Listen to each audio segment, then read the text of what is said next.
Welcome to the channel. My name is Matthias. Today we're going to talk about Web of Venom, Cult of Carnage. It's a one-shot.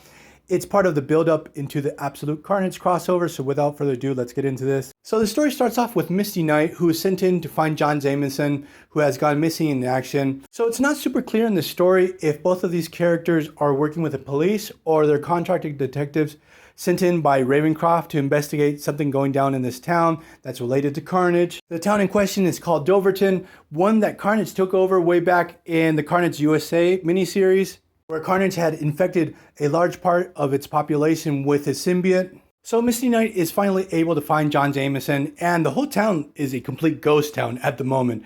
And John gives her the big lowdown of what happened there. So John explains that he was sent to this town to investigate why a ton of bodies were being pulled out of their graves, the spines being ripped out. Now, all these cases had one thing in common. All at one moment were possessed by the Carnage symbiote.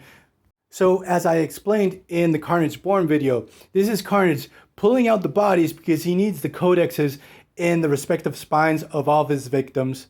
He needs to consume as many codexes as possible to be able to establish a connection with Noel and bring them back. The writer does a fantastic job in giving us a situation that's super dark and very unsettling. And the cool thing I have to say that horror comics in general always seem to fall flat for me, but here they really nail it. As the story progresses, John starts finding even animals with their spines ripped out.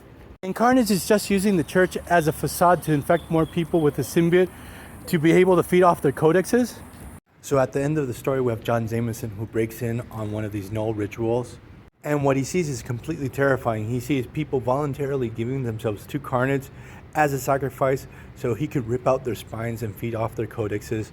And it completely grosses me out to see Carnage rip out these people's spines. It's really brutal. So while witnessing the scene, John Jameson actually turns into Man-Wolf and he's captured by Carnage. Carnage doesn't kill him on the spot.